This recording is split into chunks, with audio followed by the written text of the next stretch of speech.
Good morning and welcome to the Leadership and Insurance podcast. I'm your host, Alex Bond, and I'm very lucky to be today to be joined by Vinod, who's CEO of I'm going to get this wrong now. iNube software. I was going iNube or iNube, and I was like, I really should have double checked this just before the start of this, the conversation. So I'm very sorry for doing that. It's not the most professional start I've ever had, but just to show you that I am relatively prepared. It'd be great, Vinod, if you could introduce yourself and the business. It'd be very kind.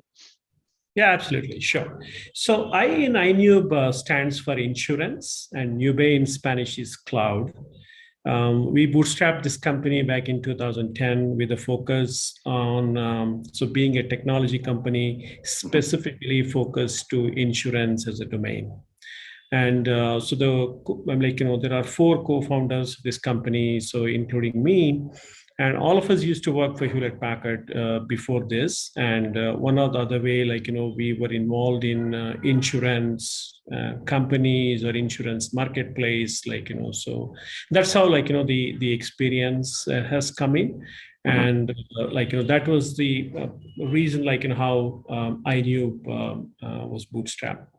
So ever since, we started, we have started focusing on, building product solutions, identifying gray areas in the insurance marketplace, so how can we help digitize, some of these business processes in the insurance, whole life cycle, and see, how we can productize and then, solve a common problem in the industry. So that's the motive, so how we started off this journey.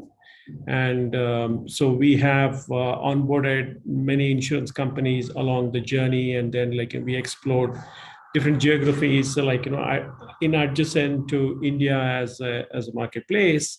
And we do have few footprints outside India, and then so we are trying to see, so how we can leverage our existing adoptions, how we have solved customer problems in the India domain to take these solutions to outside of this geography, and then, so bring in that value proposition to the potential customers.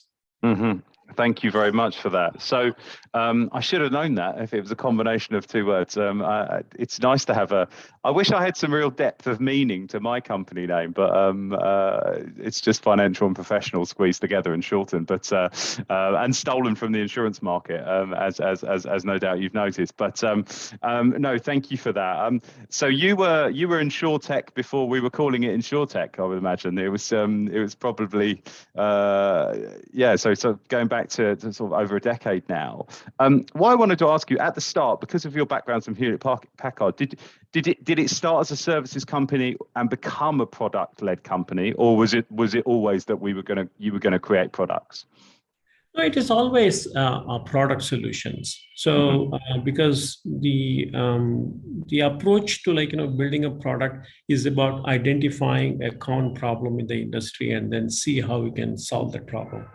So in terms of building a product, so obviously so the mindset has to change, the cultural orientation has to change, the innovation mindset that comes to the people, it is a purpose driven.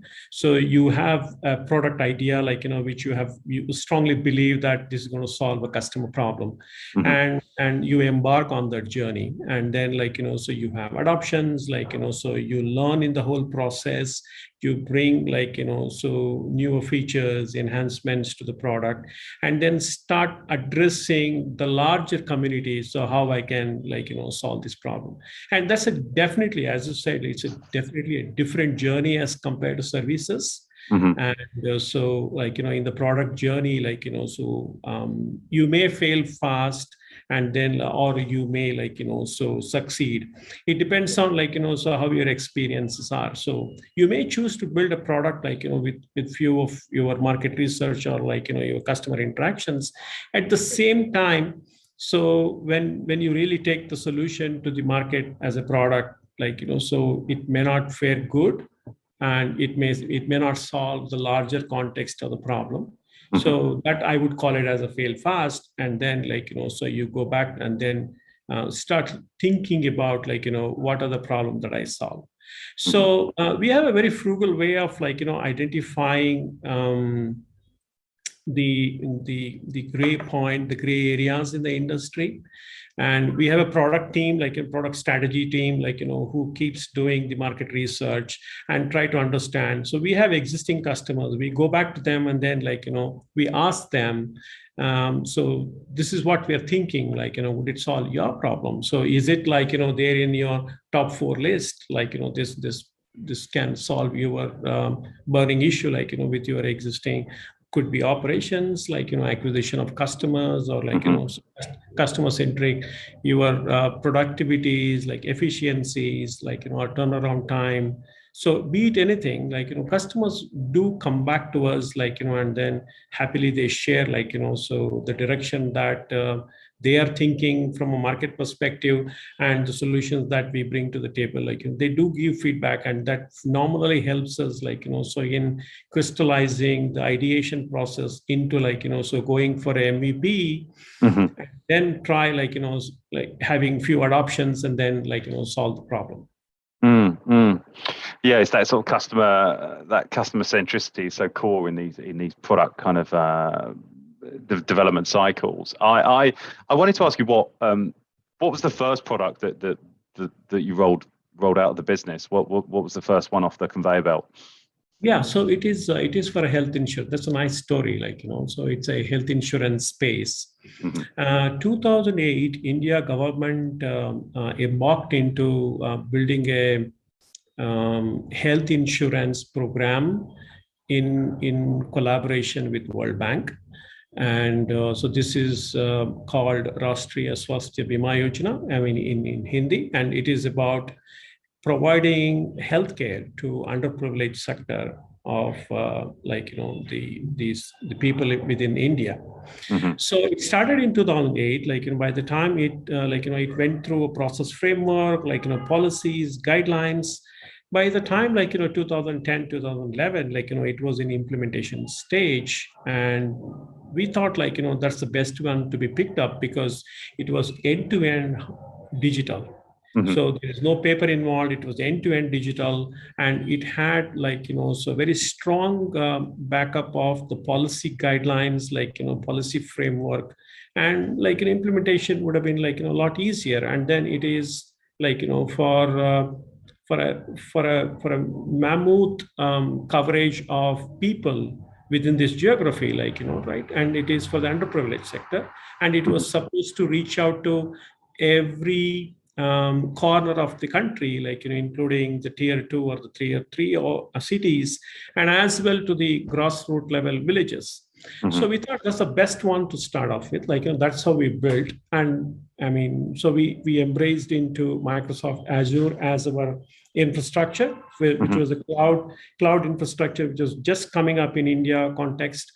And so in fact, we did a nice case study with Microsoft, so because we were managing about 50 million lives healthcare claims on Azure cloud.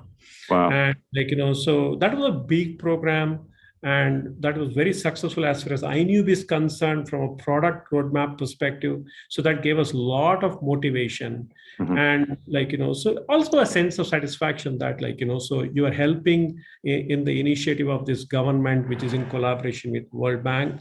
So that did really help us. I was part of the Indian government delegation to Germany back in 2013, with this experience from industry to exchange information and experiences, so how a program of this scale, so could address, so right from tier 1 urban city to all the way a village in the country. That's the power of technology platform, and it gave us a lot of confidence. And that paved the way for embarking on to adjacent product solutions, going forward, and definitely solving problems to our customers. So you didn't start with a small problem as well. Most people go, oh, we'll start with a small problem. We're like, we're going to have these massive governmental national rollouts. Yes. But no, what a fantastic kind of place to start. I wanted to ask you about how that's changed, because one of the things that's very clear, I mean, the podcast we've been going over a year now, about a year and a half, I think. But even within that time frame, the themes of the things that we've talked about have moved from distribution to, I think we're talking constantly about embedded solutions at the moment, because you've got a suite of products. I'm interested to know kind of how that, particularly in the last couple of years, how that's changed, particularly in terms of what's been sort of asked of you, the conversations you're having with your clients. Oh, yeah. I mean, so especially the pandemic has taught us a lot of learnings. And so it is an evolvement, so the industry evolves. So the way, insurance was bought and sold versus today, so how it is, there is definitely a difference.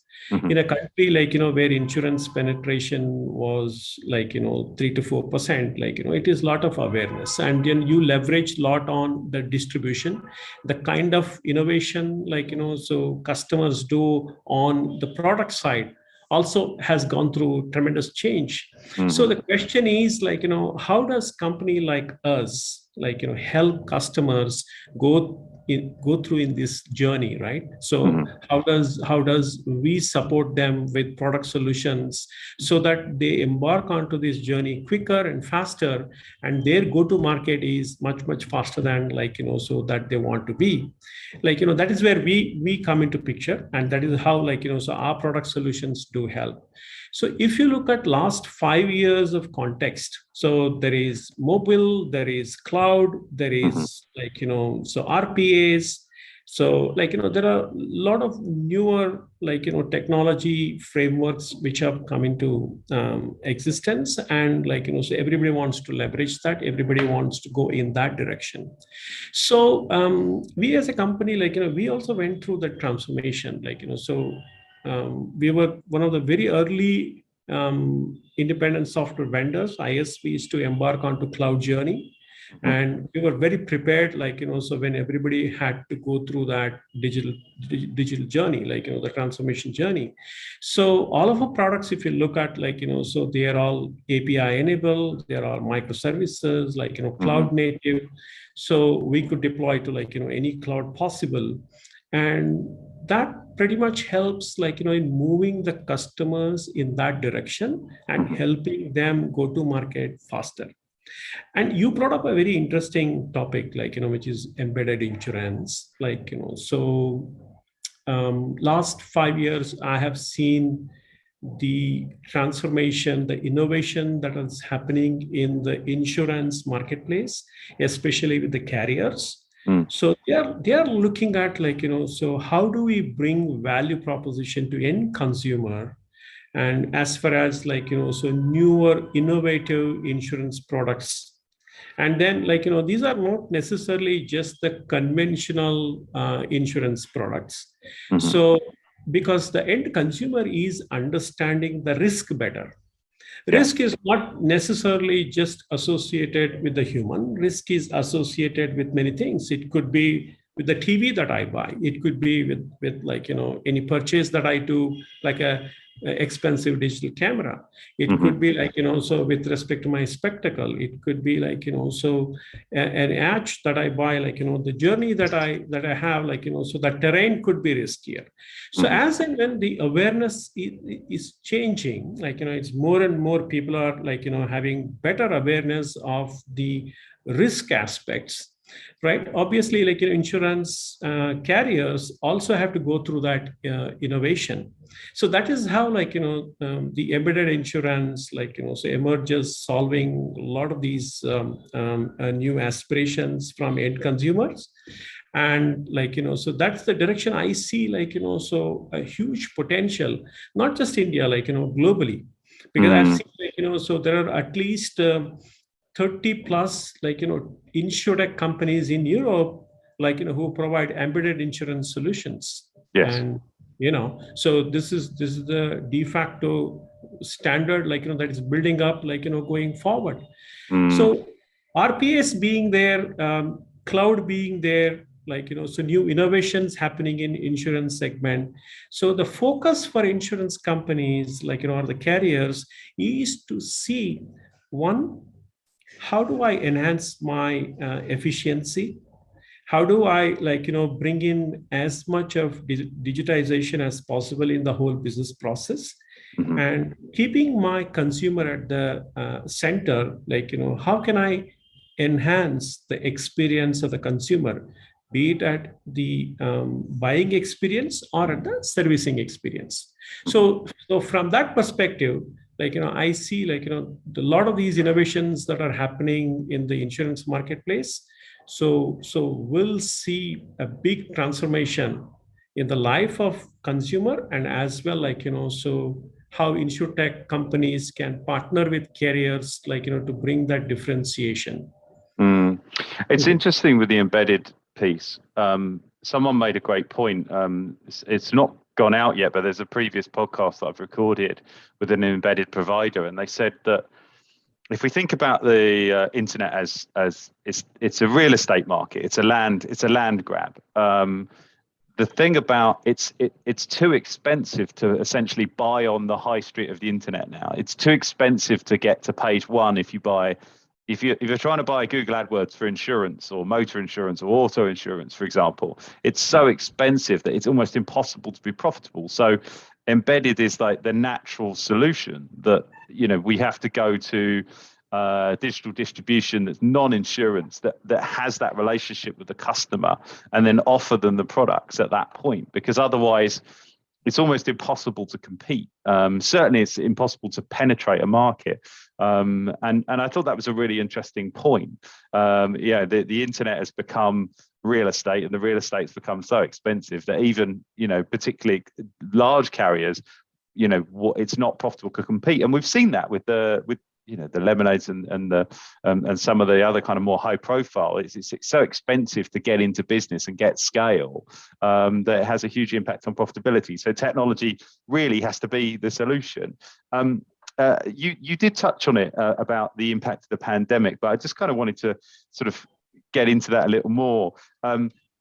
Has the pandemic sort of pushed your insurer, relationships, particularly on the carrier side, to really sort of digitize their offering? Have you seen an uptick in just kind of helping offset rather than kind of just new products as well? Oh yeah, sure. Actually, see, on multi-dimension, we have seen definitely surge in health insurance and in life insurance space. Mm-hmm. And also in some of the P&C space, there is definitely surge in new product innovations. Mm-hmm. And so they're also thinking through about how do they re-engineer and innovate a better way of bringing in new business processes, because if an agent or an MGA has to sit at home and then bring in confidence with the end consumer about an insurance product, how does this going to work? So if someone is going to work from home and then do the selling aspect of an insurance product, so how does the productivity aspect is going to work?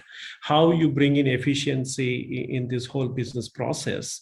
So unless you are bringing in new tools, new products, and embark in a rejuvenated or a reinvented digitization transformational journey, so you will not be able to achieve that. So obviously there is an investment going on in looking inside how internal business processes needs to change.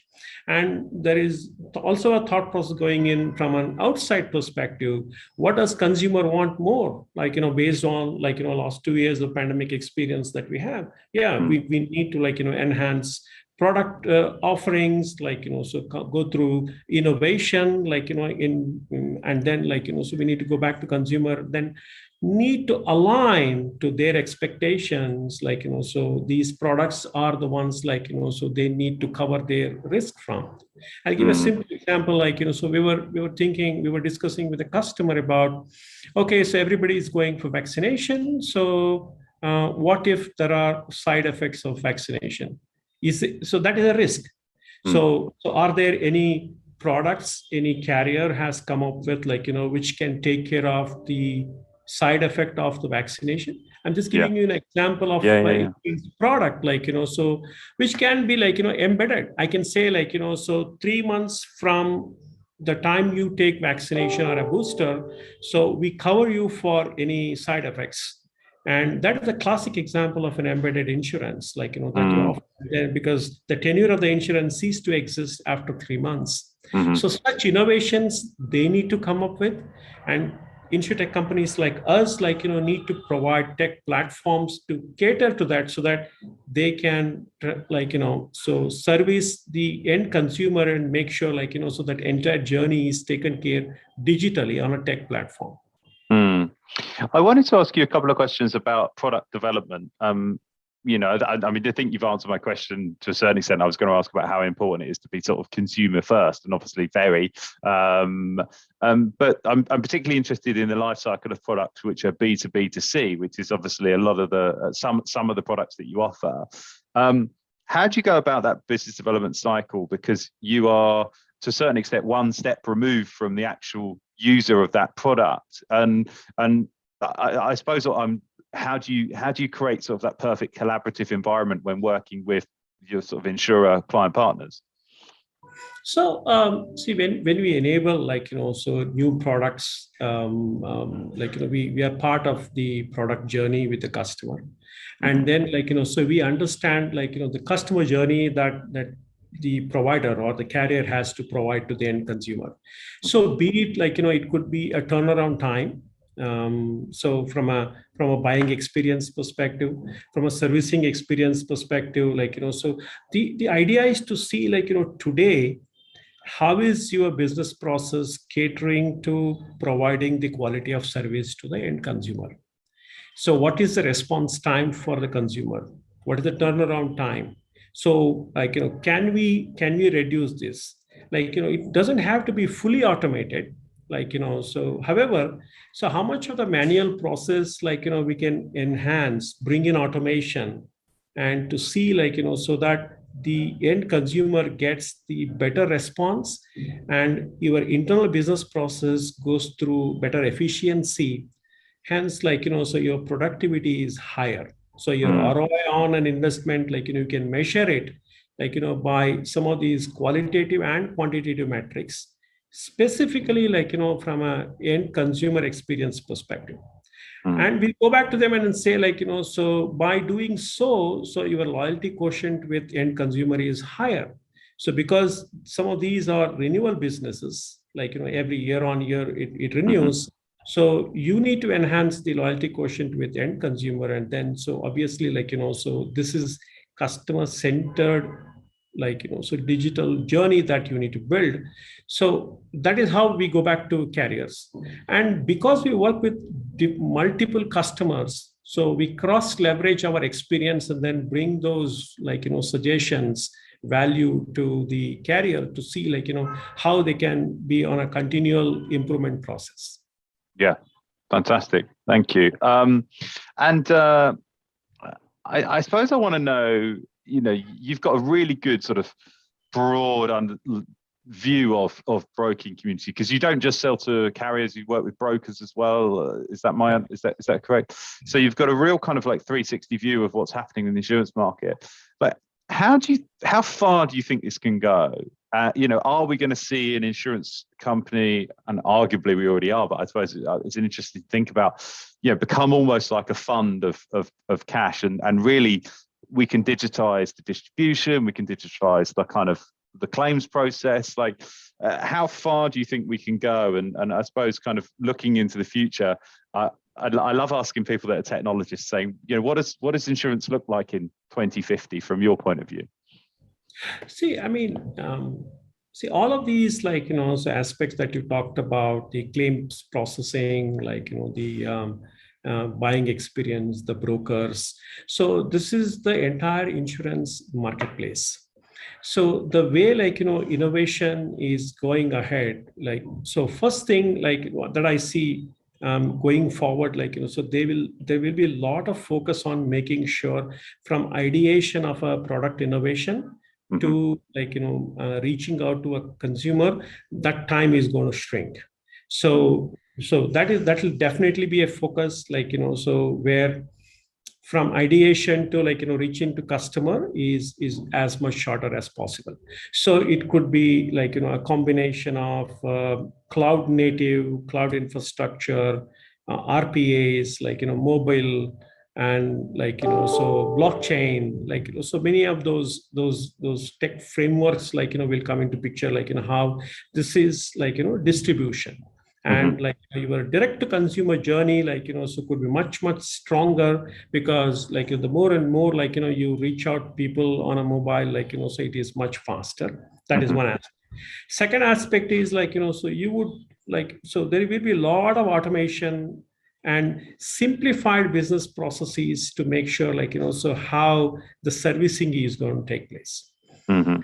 Three, when embedded insurance is going to take over and then say so everything is going to be benefit driven.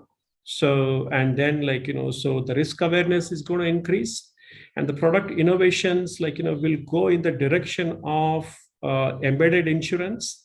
And obviously it is going to be completely tech driven, insurtech driven. So the today's carriers probably are going to become insurtech companies, going forward, so there could be changes in the regulation compliance aspects. But however, but the other side also is possible, so the insurtech companies can also go ahead and then start acting as representatives of these carriers or pseudo brokers, so it could be so it could be completely driven like an insurtech community, so reaching out to end consumer, so covering the risks, and probably that's going to be the scenario, how it is going to be, and its ideation is going to become just one aspect of it. So today's world, it is a lot driven by the carrier, and so the insurtech is an enabler. It could become the flip, where it's a lot driven by tech, and so the carrier innovation is an augmentation to make sure that it's the ideation gets into a conveyor belt and it reaches the destination. And I see that that's a possibility in the near future. Yeah, it's something I talk about quite often, because I've been a headhunter for 16 years, and for the first 13 it was pure traditional insurance and brokers and underwriters, and then 3 years ago we became an insurtech focused business. But I've said this to people a lot for quite often, is that still a lot of what we do is placing underwriters and brokers. We're just putting them into what's called an insurtech, but quite often that's a digitally native insurance broker or digital MGA or a neo insurer. But then we do work with a lot with SaaS companies as well. But I've said all along, I think at some point it will meet in the middle, and we'll stop calling insurtech insurtech. It will just be insurance. As you say, I think a lot of you are already seeing tech players. Some are launching their own platforms, but they're also offering to provide some capacity as well, and there's quite a few sort of hybrid businesses, and it's caused me I won't lie, but it's caused me a lot of problems, because I'm trying to categorize them on my CRM system, and I'm like, well, is it an insurtech, is it a digital MGA, is it a carrier? And sometimes it's a blend of all of those things. I don't know where I'd put your company. You do so many different things, I'd struggle. But you touched on regulation, and I wanted to ask you that question, because you've got a geographic spread, and what part does regulation have to play? And I suppose what I'm really asking is, how far can we go with innovation without basically a help from the regulatory bodies? Because some of the kind of complexity that's built in, of course, it's there to protect us and make sure claims are paid and all of those things, but also the complexity that a lot of consumers complain about with things like wordings, the complication of products, is regulatory driven. So do you think the regulators have got a bit of a part to play there? Well, of course, yes.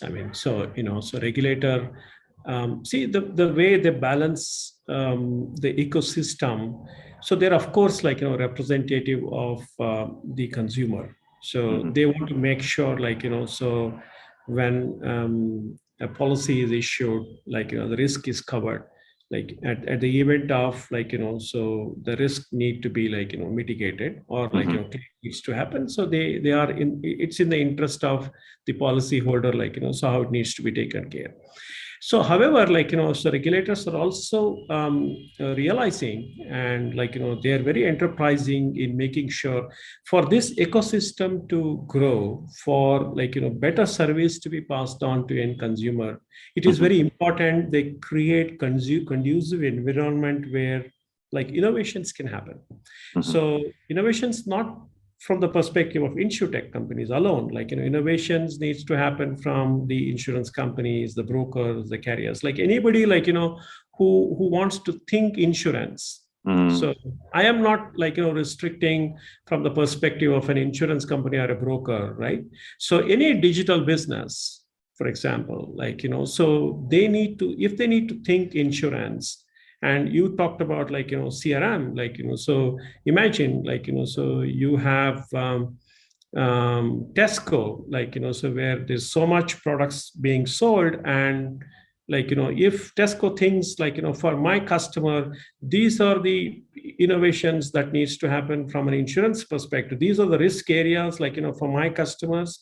And then, like, I want to cover those risk areas, like, so there has to be an innovation that needs to happen. So regulator comes into picture, like, for creating that environment where an innovation can happen, and it is time tested. So you can create an MVP and then create a sandbox environment where, like, people can go try that out. So if it works, like, I think that's a foolproof, like, to go and then extend the risk to the larger community. So from that perspective, I see, so the regulators are doing a great job, like, so in India, at least I see there is a sandbox environment, like, so every year, like, so the regulator invites, like, so ideation, like, so submission of that to see, like, what better service can be provided to the end consumer. And, like, more and more such things needs to happen. And also, like, on the regulation aspect, like, so the insurtech companies or any digital businesses, they also need to have, like, a leverage to go create their own space where they can ideate innovation to cover risks for their customers, or, like, their community. So then what happens, like, so your entire distribution model itself will change. So what is the job of an insurance company? I mean, largely to make sure, like, the underwriting risk is appropriate. So beyond that, like, so everything else is, like, distribution and servicing. And then if you have great partners to take care of from an insurtech company's perspective, you are covered. And you have distributions, like, which is driven by your digital partners. And if regulation allows these digital partners to seamlessly go and take care of the distribution, that is when more and more penetration will happen. And, like, the growth of insurance will be much faster than today's CAGR. Yeah, I think it's a really important point about the sandbox environment. I think that's is a hugely welcome innovation that we've seen, because I think it's been easy in the past to say regulators haven't been innovative, but I think within the constraints of what we can expect from them, I think we've actually seen some really good movement. I wanted to ask you about your sort of customer base. So do you work with some of the newer entities, the kind of like digitally driven insurers? Have you worked with some of the kind of like the startups that are in the insurtech space themselves? Yeah, so we do, and we do enable, like, so product solutions. We do co-innovations with like, carriers, or, like, new age, like, digital insurance companies. So the fact that, like, so because it's a collaboration of domain and technology, right? So every day, like, so if everything has to be digital, like, it's a combination of domain and technology. And so when we work with these progressive thinkers, like, from a carrier perspective or from broker perspective, so they bring phenomenal domain knowledge. And, like, so we create a proper digital divide to see how we can enable innovation with the combination of so both entities to see the collaboration works to create so new products.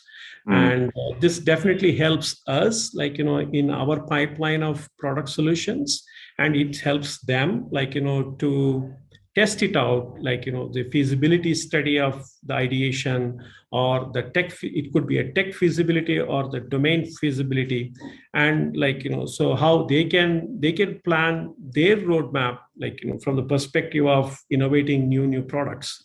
So from that perspective, it's a win-win from both the entities perspective, and hence we do embark in that journey very actively. I'm going to end on, and I'm really conscious of time, but I think it's I'm really fascinated by asking someone like yourself this question, because how big is the business now in terms of how many people have you got in your employees? It's quite a large business now. Yeah, we are about 300 people company now. Yeah. So with a 300-person company, how do you create a culture of innovation? Because you've got the 4 co-founders, you've got the same mentality, you all have come to the table with a mission. How do you keep that kind of mission of innovation going within a much bigger workforce? Yeah, see, I think it is about keeping one, a very lean organization, and so 2, customer-centric organization. So it is about making sure the organization has a right structure in place to make sure so your delivery engine is completely streamlined. And whereas the 4 co-founders so that we continuously think through about the product innovation, we very frequently come to the table, and then each one wears a different hat. One could be the sales and marketing, another could be product strategy, another one could be the actual delivery to customers and customer experience. So they bring their own experience, and it is an amalgamation of these inputs which translate into a direction how we need to go forward. And we keep it very informal, so because the scale aspect is already streamlined, and so that organization so takes care of it. So hence we create bandwidth for ourselves to so think in the direction of so how do we need to so propel the organization in that innovation direction. And so that helps in making sure so we get inputs from the market, we get inputs from customers, we get so very rich experience of people so who can come and then give us insights. We encourage the employees in a forum to start contributing so their experiences so be it transactional experience, be it customer experience, how an existing product solution of ours can be enhanced with better innovation. So it is more like creating that innovation culture and motivation in terms of freely contributing, and then creating bandwidth for people to continuously think through about problem solving. So I think that has kept so the organization move in the direction of so innovation.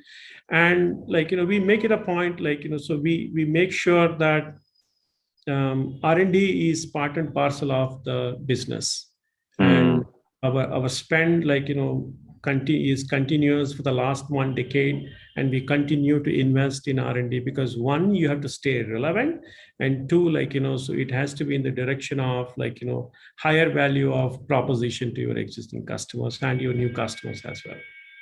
Fantastic.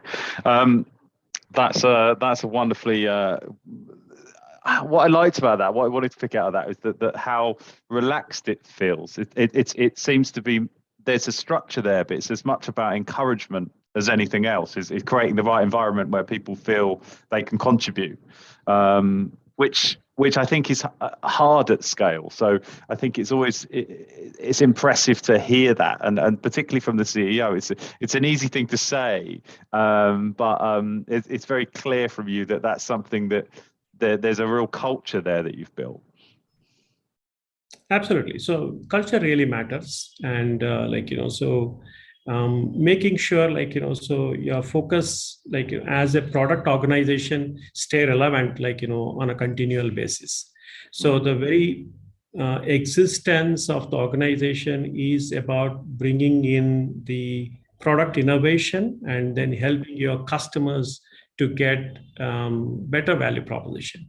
And don't forget the fact that employees are the assets who indirectly contributes to this innovation journey. Mm-hmm. And hence we need to create that ecosystem where so people contribute. And that's the very purpose of so making sure that the culture aspect is very organization centric, is mostly employee centric, so that so we are clear about the journey is always in the product innovation and bringing value to your customers. Fantastic. Thank you so much. I really want to thank you for your time. I know you're a very busy man, so I'm very, very grateful for you spending time with me on the podcast. It was a super interesting conversation. It's such a product-led organization, and we speaking to the product ideation and creating that culture of product is really interesting to us and our listeners. So, Vinod, thank you very much for your time. I really appreciate it. Pleasure talking to you, Alex. Pleasure. Thank you. Thank you so much. Thanks for your time too. Thank you.